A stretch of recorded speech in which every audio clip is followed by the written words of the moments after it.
오늘 함께 뵐 하나님의 말씀은 신약성경 마태복음 7장 15절로 27절까지 있는 말씀입니다. 저부터 한 절씩 교독하도록 하겠습니다. 15절입니다.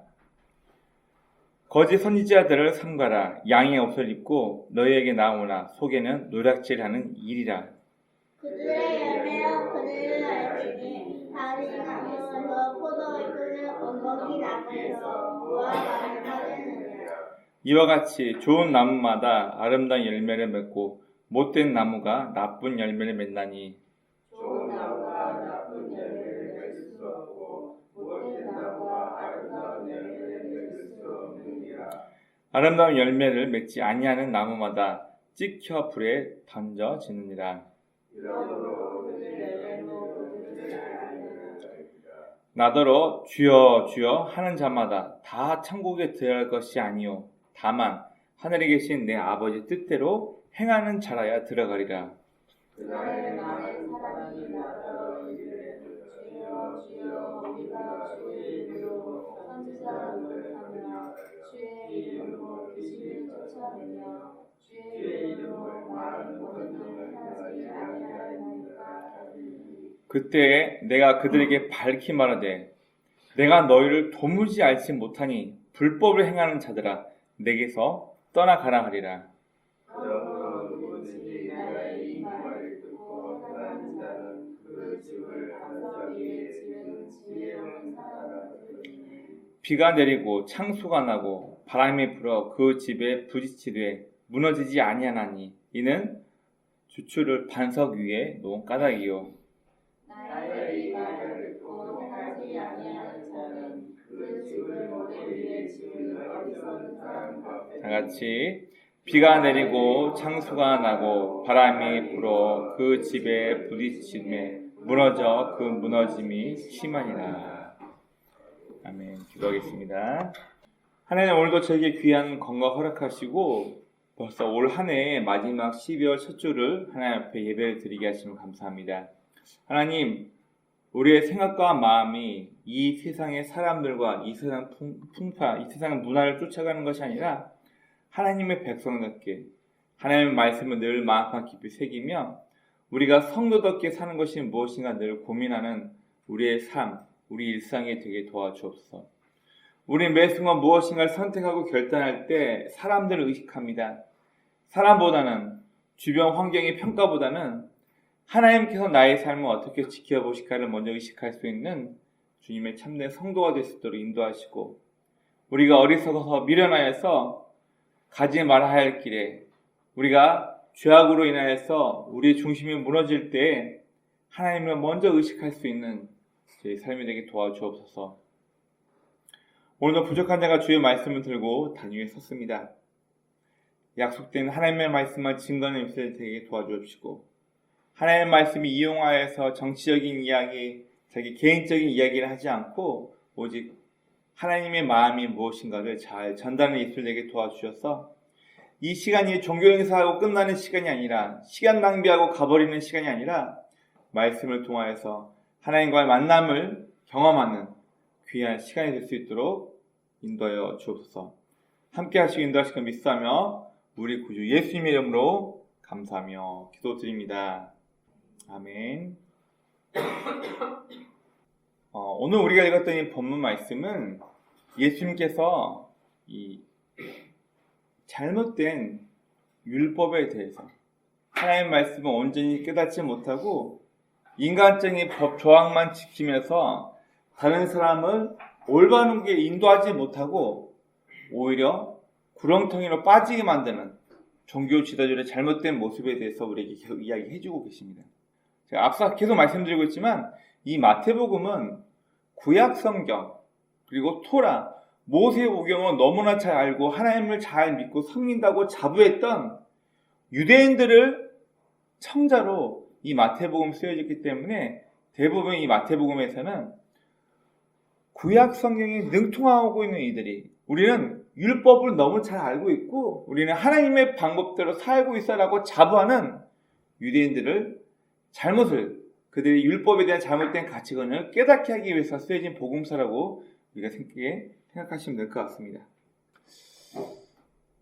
이 단어의 뜻을 한번 생각해 봅시다. 우리가 잘 쓰는 단어인데요. 결과. 원인의 끝.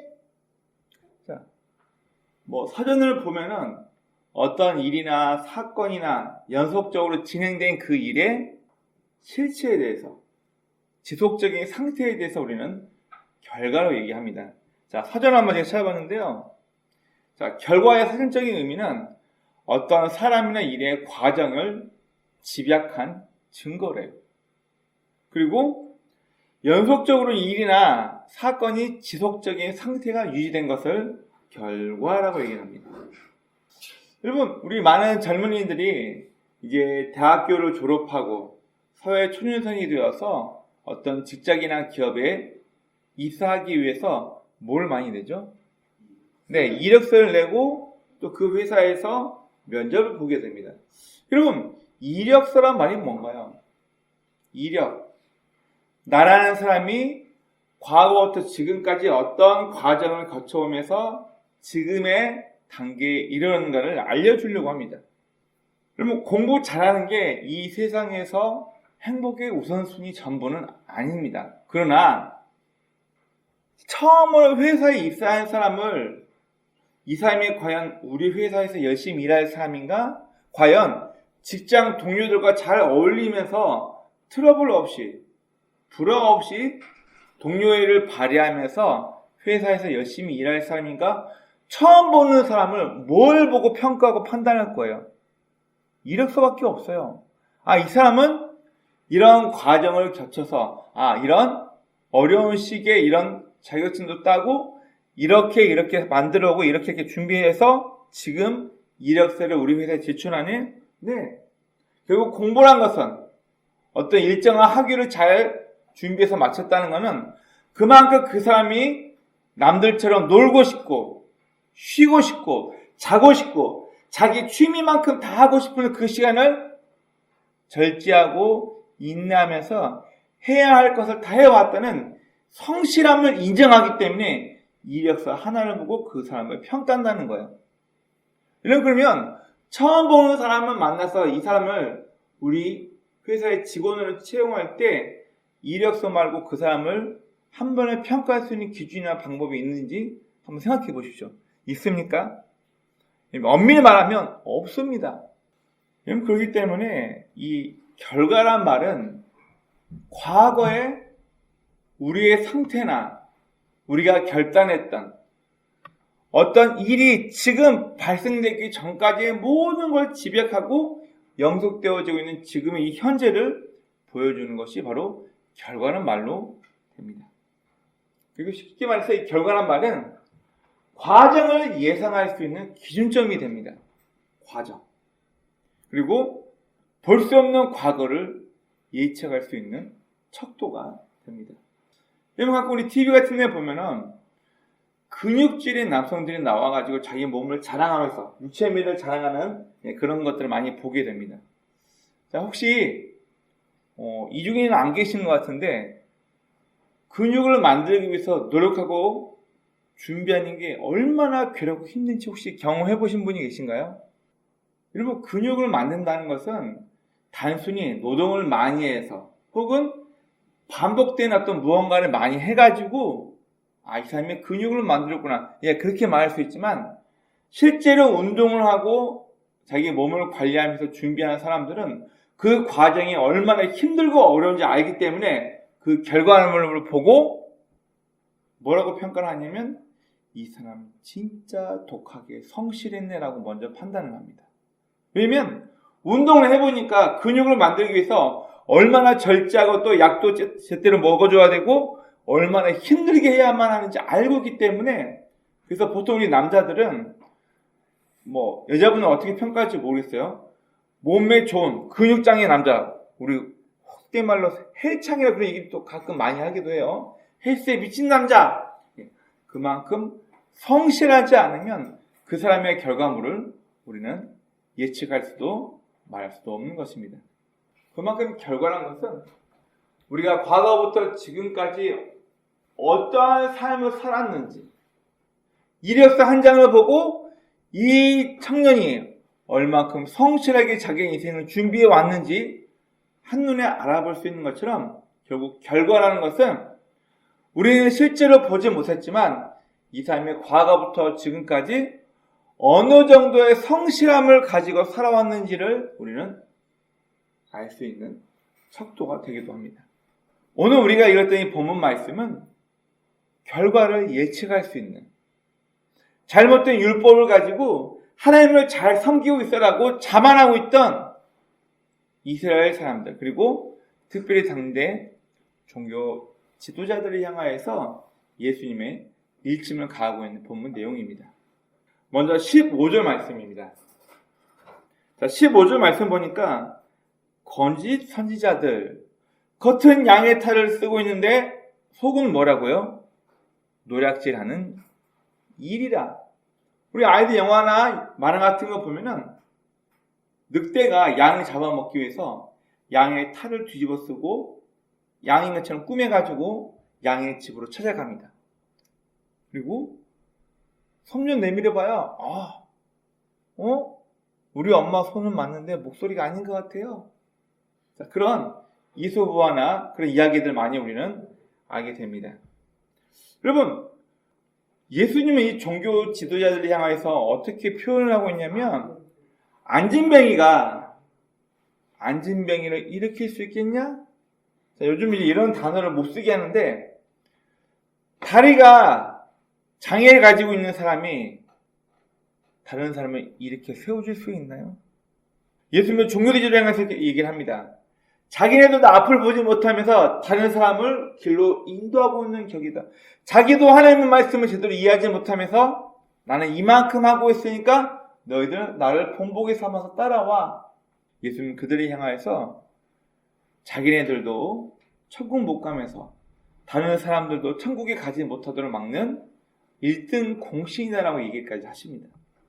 15절 말씀에서는 겉만 번지르한, 겉만 순한 양의 탈을 쓰고 있지 속은 양을 노략질하는 늑대와 이리가 그 안에 들어있다고 얘기를 하면서 이 잘못된 율법의 각본을 갖고 있던 종교 지도자에 대해서 이야기를 하고 계십니다.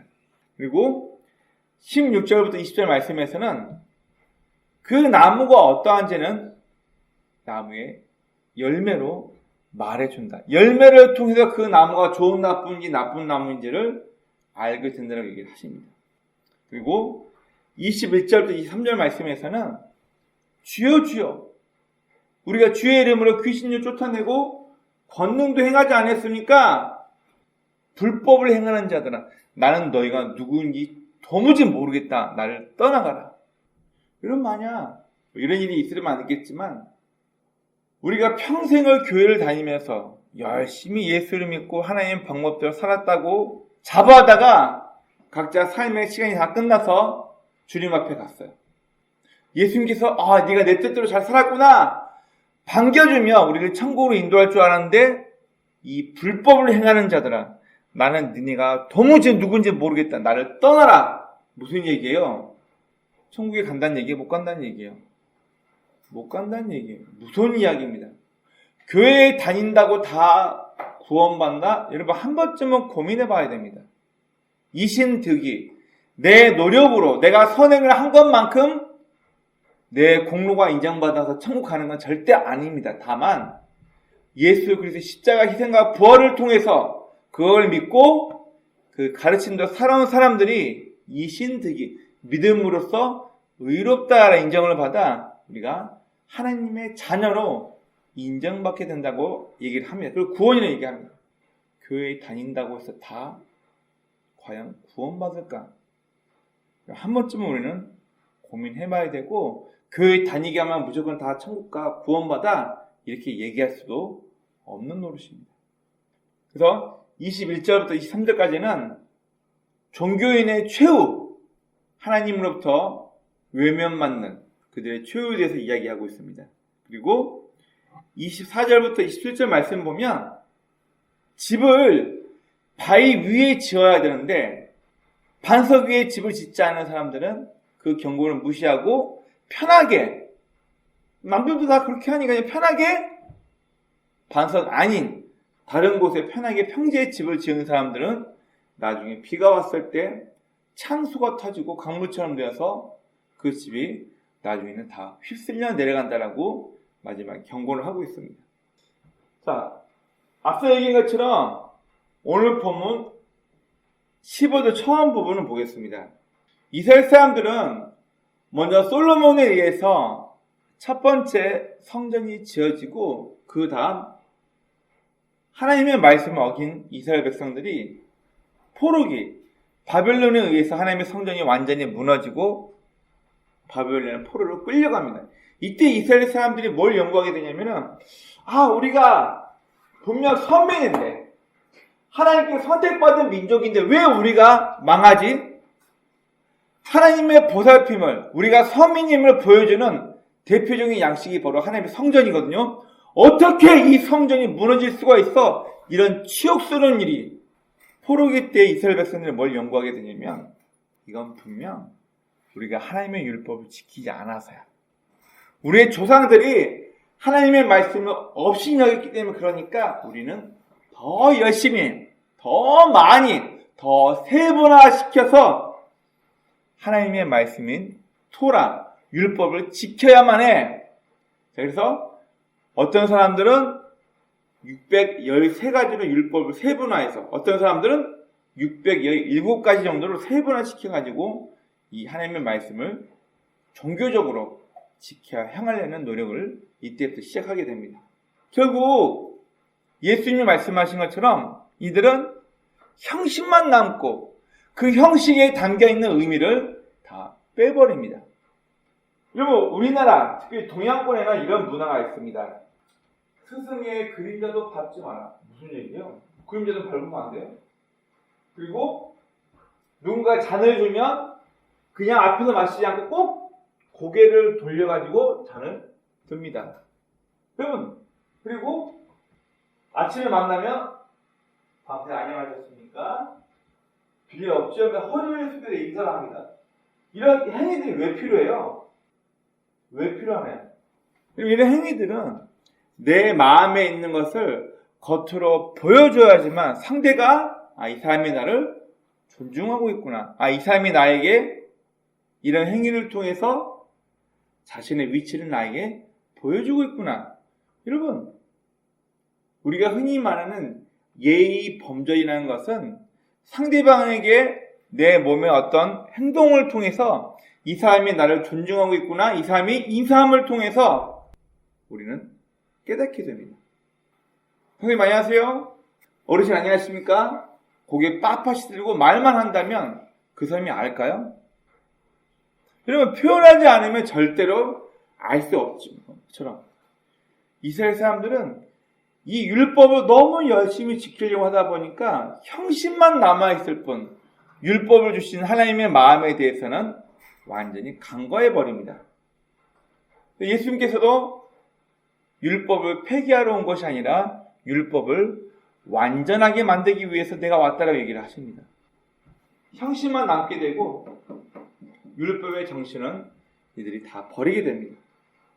지식은 사람을 바꿀 수 없습니다.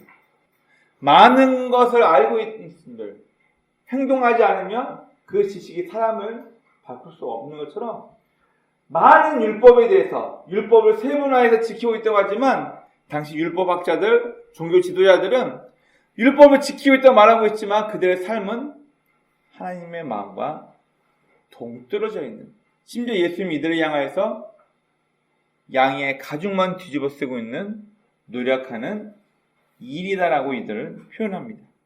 자, 다음입니다. 16절부터 시작 말씀 보면은 열매로 이 나무가 좋은 나무인지 나쁜 나무인지를 알 수 있다라고 얘기해 주십니다. 자, 장석조님의 대추 하나이라는 시를 제가 잠깐 들고 나왔습니다. 대추 하나 많이 들어보셨나요? 대추 하나를 보고 이런 시를 썼습니다. 저게 저절로 붉어질 리 없다. 저 안에는 태풍 몇 개, 저 안에 천둥 몇 개, 저 안에 벼락 몇 개, 저게 저 혼자 두무러질 리 없다. 저 안에 무소리 내리는 몇 밤, 저 안에 땡볕 두어 달, 저 안에 초승달 몇 날. 대추야, 너는 세상과 통하였구나. 저절로 대추라는 열매가 열릴 줄 알았는데 대추 한 알이 열리기 위해서 수많은 고난과 역경을 거치면서 나무에 잘 붙어있던 대추 한 알이 마지막에 잘 익어가지고 달려있는 모습을 보고 이 시를 쓰게 된 것입니다. 여러분, 대추 한 알이 뭘 얘기해 주나요?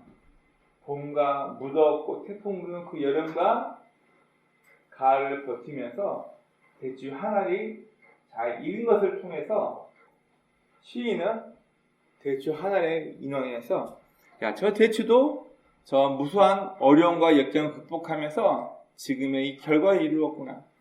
과정을 다 보지 못했지만 그 대추 알 한 알 속에 대추 알 한 알이 익기까지 얼마나 어려움이 있었는지를 유추해 볼 수 있는 것입니다. 여러분, 결과란 결국 과거에 어떤 삶을 살아왔는지. 여러분, 저희는 가끔 남을 보면서 국가를 향하여서 야, 세상이 썩었네. 나라가 이 모양이니까 한 재미있는 연구 결과가 있습니다. 어떤 연구 결과냐면 코로나 때 또 국가가 여러 가지 힘들고 어려워서 소상공인이 힘들고 어려울 때 문을 닫는 소상공인들과 사업이 대박나는 사람들을 비교해봤어요. 자본력은 거의 비슷합니다. 시장조사도 비슷합니다. 그런데 성공하는 사람과 실패하고 문 닫는 사람의 특징을 조사해보니까 실패하는 사람들의 특징이 뭐냐면은 나라 탓, 남 탓, 환경 탓을 하면서 자기 자신이 책임져 지려고 하지 않아요. 그런데 성공한 사람들을 보니까 환경은 나라는 어쩔 수 없어. 자기가 책임지려고 하니까 이것도 해보고 저것도 해보고 하면서 환경을 극복하더라는 거예요. 그래서 이 조사에서 어떤 결과가 내냐면 어려운 일이 발생했을 때 이걸 자기가 책임져야 할 일로 받아들이는 사람은 어떻게든 극복해내는데 이건 내가 책임질 게 아니고 우리 부모가 해줄 일이야. 이건 나라가 해줄 거고 이건 이 시가 알아서 할 거야. 자기 책임이 아니라고 여기는 사람들은 결국 그 일을 성공하지 못한다는 결과물을 낸다라고 연구 결과가 나왔습니다. 열매를 통해서 이 나무가 어떤 나무인지를 알 수 있다고 예수님께서 말씀하십니다. 좋은 나무는 좋은 가치관과 좋은 태도를 가지고 있는 사람은 지금은 어려울 줄 모르겠지만 훗날 좋은 열매로 결과를 낼 수 있습니다. 이게 나쁜 나무인지는 몰라요. 근데 나중에 시간이 흐르고 나서 그 과정을 잘 겪고 난 다음에 보니까 결과물이 먹을 수 없는 아무 쓸모가 없는 못된 열매를 맺었네. 그 열매를 통해서 그 사람의 그 과정이 어땠는지를 우리는 예측할 수 있습니다. 좋은 열매 맺길 바라십니다. 여러분들이 훗날 평가받을 때 좋은 열매를 맺길 축원합니다. 우리 학생들이요, 이제 곧 시험을 보는 학생. 여러분, 물론 시험 보는 과정 스트레스 받고 힘들죠. 하고 싶은 것도 못하고. 그러나 시험이라는 결과를 통해서 이 사람이 얼마나 평상시에 성실하고 잘 인내하고 참아하고 준비했는가를 알 수 있는 것처럼 우리의 삶도 마찬가지입니다. 내 삶이 좋은 열매로 준비되지 못하면 우리는 나중에 평가받을 때 저 사람의 과정이 저 사람이 어떤 인생을 살아왔는지를 우리는 평가받을 때 우리는 악한 나무로 결국 사람들에게 인식될 것입니다. 하나님께서도 우리의 삶의 결과를 보고 좋은 나무인지 나쁜 나무였는지를 우리의 열매를 통해서 평가하시겠다고 이야기하고 있습니다. 다음 오늘 본문 21절부터 23절 말씀입니다. 참 무서운 이야기죠. 우리가 주여 주여 하나님을 나의 주인이라고 고백하고 인정했던 모든 사람들 주여 주여 우리가 주의 이름으로 귀신도 쫓아냈고요. 우리가 주의 이름으로 큰 권능을 일으키면서 사람들 병도 낫게 하고 불가능한 것도 가능하게 했습니다. 주의 이름으로 우리가 이만큼 열심히 했는데요. 하나님께서 결국 그들을 뭐라 말씀하시냐면 불법을 행하는 자들아 나를 떠나라. 나는 니들이 누구인지를 모르겠다. 무슨 말이에요? 버림받았다는 이야기예요. 좀 다시 한번 얘기해 볼까요? 나는 수년간 교회를 열심히 다니면서 종교활동을 잘해왔는데 죽으면 당연히 천국일 줄 알았는데 막상 죽고 난 이후에 보니까 나는 널 모르겠다. 불법을 행하는 자들아 나를 떠나라. 천국에 못 가고 외면받는다는 거예요. 왜요? 왜 이토록 열심히 살아왔는데 착각하고 있었다는 거예요. 내가 열심히 했으니까 사람들이 나를 평가할 때 난 이만큼 열심히 했으니까 사람들이 평가를 받은 것처럼 나는 당연히 이럴 거예요. 이들은 다 열심히 있었습니다. 그러나 인정받지 못했어요. 이거 뭐냐면 하나님의 뜻대로가 아니라 자기 뜻대로 내 열심으로 살아왔기 때문입니다. 여러분 누가복음 16장을 보면 다른 복음서에 없는 마태복음이나 마가복음이나 요한복음에 없는 여러 가지 비유들이 많이 나와 있습니다. 여러 가지 이유가 있지만 이 바울 사도의 제자였던 헬라 문화에 정통하였던 바울은 의중의 떠중의 사람이 아니고 랍비라고 부를 정도로 탈무드를 만들 때 제자들이 율법을 사람들에게 가르치기 위해서 만든 이야기들 있죠. 이 이야기들을 선택해서 지배할 수 있는 권위가 누구에게 있냐면 랍비에게 있거든요. 이스라엘 4명밖에 없는 사람. 신약 성경이 쓰여질 당시에 예수님에 대해서 정통하였고 신약의 모든 걸 집행할 수 있었던 사도 바울의 제자, 그것도 의사였던 누가가 로마의 고위 관리기들, 고위 관직자들, 특히 군인과 귀부인들에게 예수님을 소개하기 위해서 쓴 이 누가복음에는 그들이 이해할 수 있는 수준에서 많은 예수님에 대한 일화나 이야기거리가 담겨져 있습니다. 자, 이 누가복음 16장에서는 우리가 잘 알고 있는 부자와 나사로의 이야기가 나와 있습니다. 이 이야기의 핵심이 뭔가요? 여기서 부자가 예수를 믿었고 나사로가 예수를 믿었고 나사로는 예수를 믿어서 천국 가고 부자는 예수를 안 믿었으니까 지옥 갔나요? 그 이야기가 나와 있나요? 안 나와 있어요. 그럼 이유가 뭐예요? 이 이야기를 쓴 이유가 뭐예요? 누가복음에서 부자와 나사로의 이야기를 예수님께서 하신 이유는 뭐냐면 그 당시에 이스라엘 사람들이 갖고 있던 잘못된 가치관을 깨트리기 위해서 쓰신 내용의 일화가 이 이야기예요. 여러분 지금도 이스라엘 사람들은 다른 나라 사람들을 무시합니다. 왜요?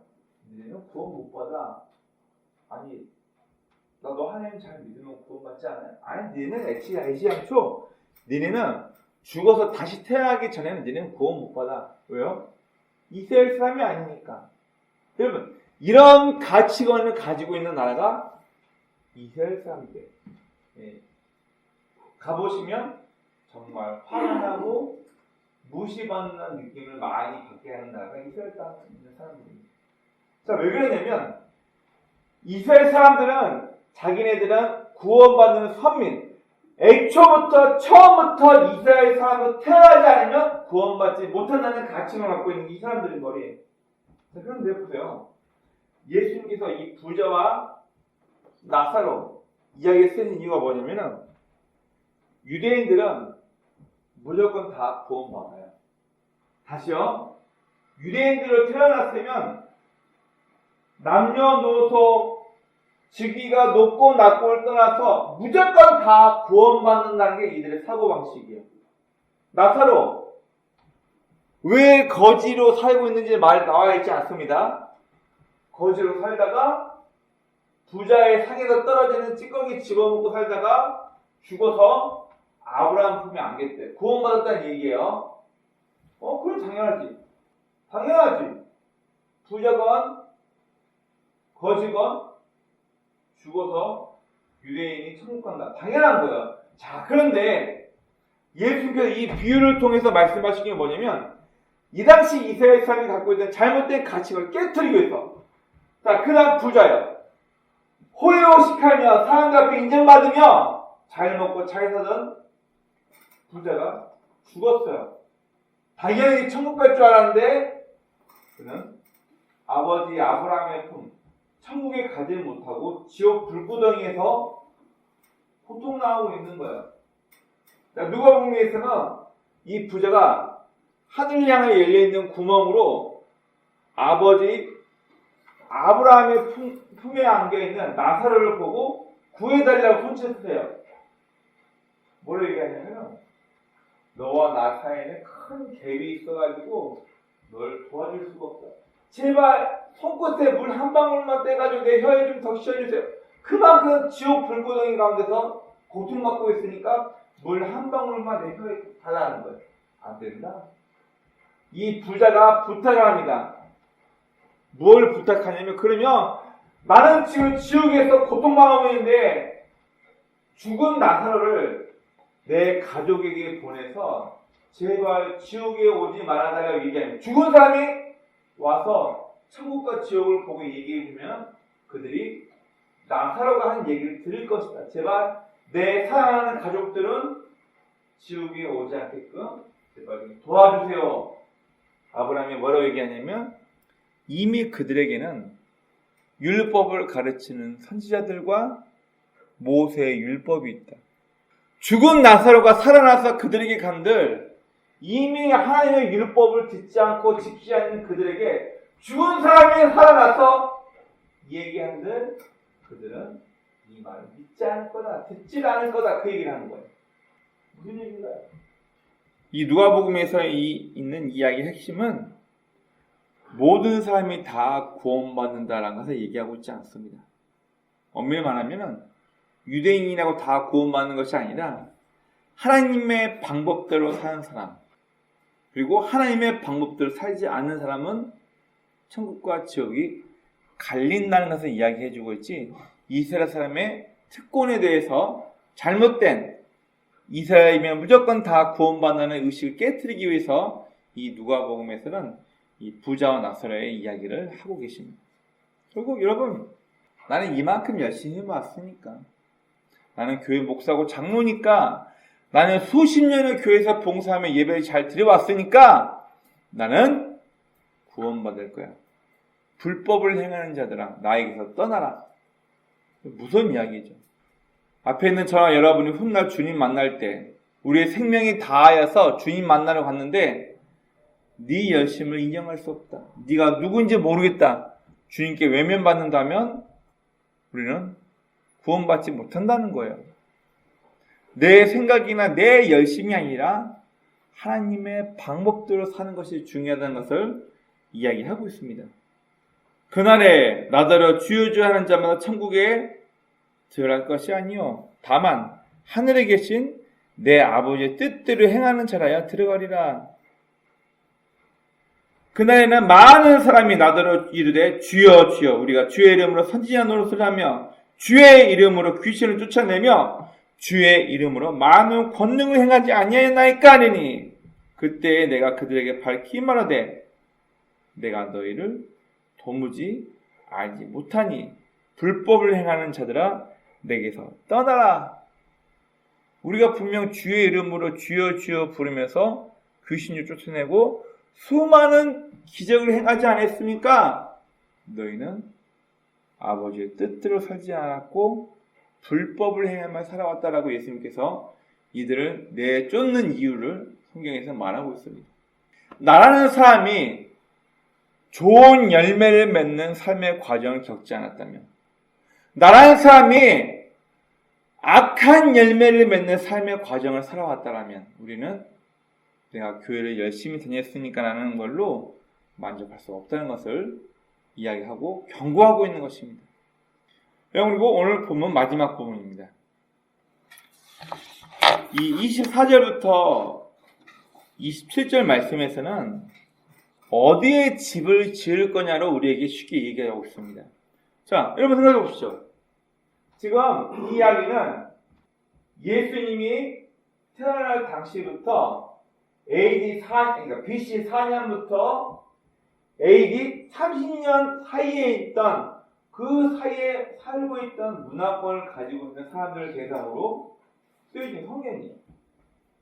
여러분, 이스라엘은 빠르면 이른비를 얘기해요. 이른비는 10월 중순부터 늦은 비, 2월 중순까지 오는 비를 늦은 비라 합니다.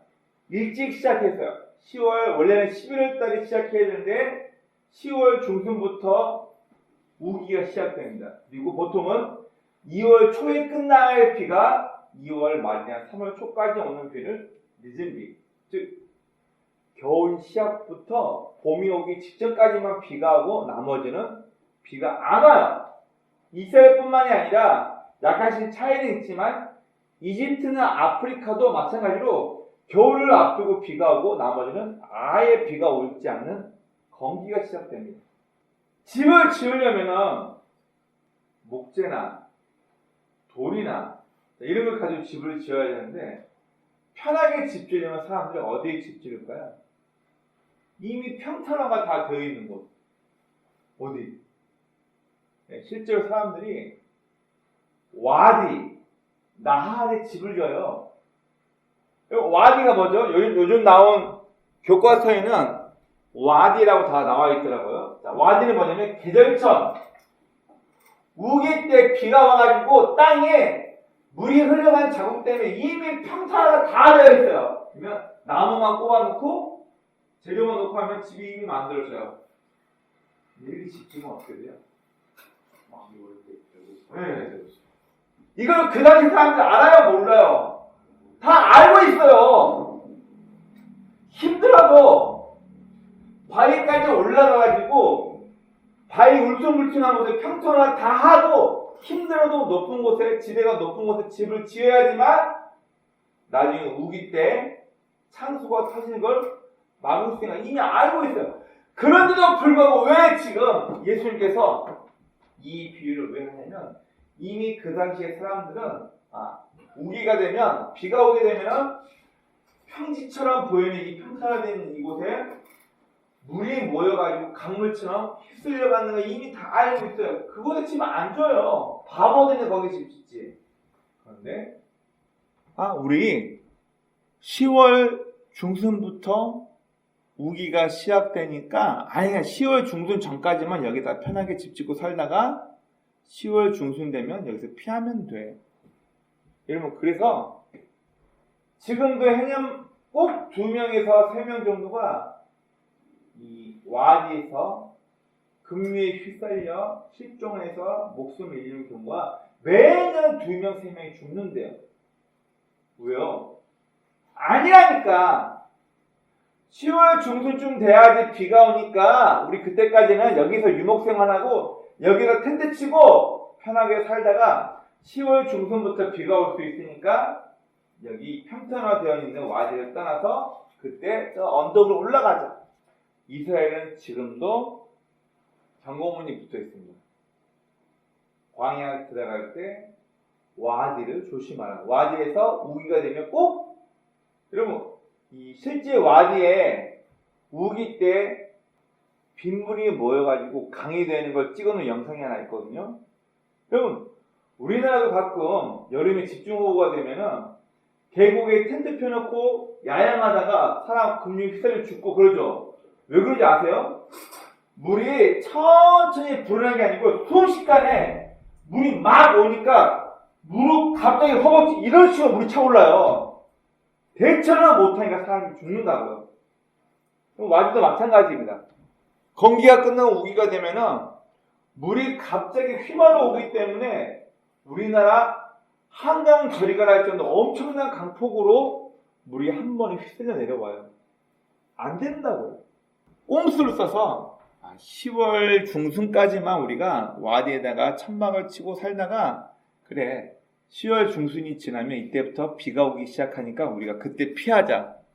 이런 사람이 있었다는 거예요. 불편함 때문에. 편함을 추구하다 보니까 결국 집이 우리의 휩쓸어가는 사고를 만납니다. 여러분, 이거 해라, 이거 하지 마라. 아이들 입장에서는 부모의 이야기가 잔소리 같고 짜증나게 이거 해라, 하지 마라. 여러분, 많은 사람은 그렇게 얘기를 합니다. 아, 이놈의 율법 때문에 참 불편해, 귀찮아, 뭐 할로? 여러분, 율법에는 다 이유와 목적이 있고 주신 이유가 분명히 있는데 내 편리함 때문에, 나의 불편함 때문에 이 하나님의 말씀을 어기고 사는 사람들, 이 하나님의 말씀을 자기 식대로 해석하여 사는 사람들. 제가 한번 이런 말씀 드린 적이 있는데, 예수님 당시에 남편이 죽은 여자들은 전부 다 창녀예요. 그럼 좀 과격한가요? 나라 법으로는 남편이 죽은 불쌍한 여자, 과부들은 이해를 못하게 다 막아놨어요. 그럼 어떻게 살아요?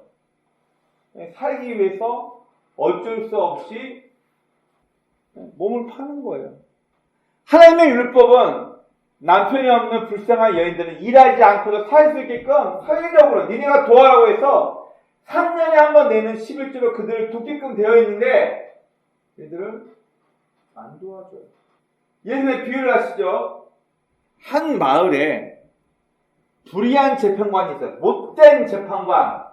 얘는 사람도 무수하지 않고 하나님도 없이 여기는 못된 재판관이에요. 그런데 한 과부가 와가지고 맨날 나의 억울함을 풀어주세요. 나 억울해요. 나 억울해요. 나 억울해요. 훗날 이 못된 재판관이 속으로 생각합니다. 아이, 내가 사람 믿지도 않고 하나님도 안 믿고 그러는데 아우, 저 과부는 맨날 와가지고 자기 억울한 거 풀어달라고 맨날 자기 못하게 자기를 들들들 볶으니까 내가 귀찮아서라도 저 여자 들어줘야겠다. 무슨 얘기예요? 그러면 이 과부는 지금 마땅히 자기가 받아야 할 하나님의 율법대로 마땅히 자기가 받아야 할 것을 요구하며 얘기하는 건데 들어준다는 거야, 안 들어준다는 거야. 사람들이 마땅히 받아야 할 자기의 억울함을 풀어야 되는데 제발 좀 도와주세요. 이렇게 나갔을까? 아니면 내가 받아야 할 것을 마땅한 것을 요구하며 나갔을까? 네. 이거 해주세요, 저거 해주가 아니고 과부인 내가 받아야 할 마땅한 나의 몫을 달라고 지금 요청하고 있는 거예요. 담대하게. 그럼 우리가 귀찮아 보이고 왜? 라고 얘기할 수 있는 율법은 분명 이유와 목적이 분명히 있습니다. 오늘 이 본문에서는 하나님의 방법, 우리 인간들이 살 수 있게끔 인간들을 가르치기 위해서 만들어진 율법은 지금의 결과를 통해서 나라는 삶이 어떻게 준비되는가 그 과정을 아까 대추는 시리즈가 가져온 것처럼 대추 한 알에 천둥 몇 개, 태풍 몇 개, 여름에 뜨거운 태양볕 몇 달 들어있다고 얘기한 것처럼 지금의 우리의 모습은 과거를 겪어온 내가 지금 있는 거예요. 지금 앉아있는 여러분들은요, 과거 몇 년 전부터 꾸준하게 준비된 여러분의 선택의 결과가 지금의 모습이에요. 저의 모습은 과거에 어떤 선택을 해온 계속해서 준비한 그 결과가 지금의 저에 있는 모습이에요. 율법이라는 것은 결국 열매를 보고 그 나무가 어떤 나무인지를 평가하는 것처럼 숨길 수 없는 우리의 삶의 태도와 삶의 자세에 대해서 말해주고 있습니다. 그리고 오늘 본문은 무조건적인 구원이 아니라는 것을 우리에게 얘기해주고 있습니다. 주여 주여, 우리가 주의 이름으로 귀신을 쫓아내고 권능을 행하고 우리가 주의 이름으로 선지자 노릇했는데요, 무조건 다 구원받을 줄 알았는데, 부자와 나사로를 비유해서 유대인이라면 무조건 다 천국 가는 사람일 줄 알았는데 그게 아니란 것을 이야기하고 있습니다. 율법이란 것은 결국 우리가 그 의미를 알고 그 율법의 조항들을 지켜서 행했을 때 그 속에 담겨져 있는 하나님의 의지가, 하나님의 뜻이 무엇인지를 우리는 알 수 있다는 것을 말해주고 있습니다. 지금 저는 그리고 여러분들은 어떤 열매를 맺고 계십니까? 앞에 있는 저는 제 가정에서 제가 일하고 있는 일터에서 어떤 열매를 맺고 있습니까? 또 여러분들은 지금 만나고 있는 사람들 앞에 어떤 모습으로 비춰지고 계십니까? 여러분 남 핑계하지 마세요.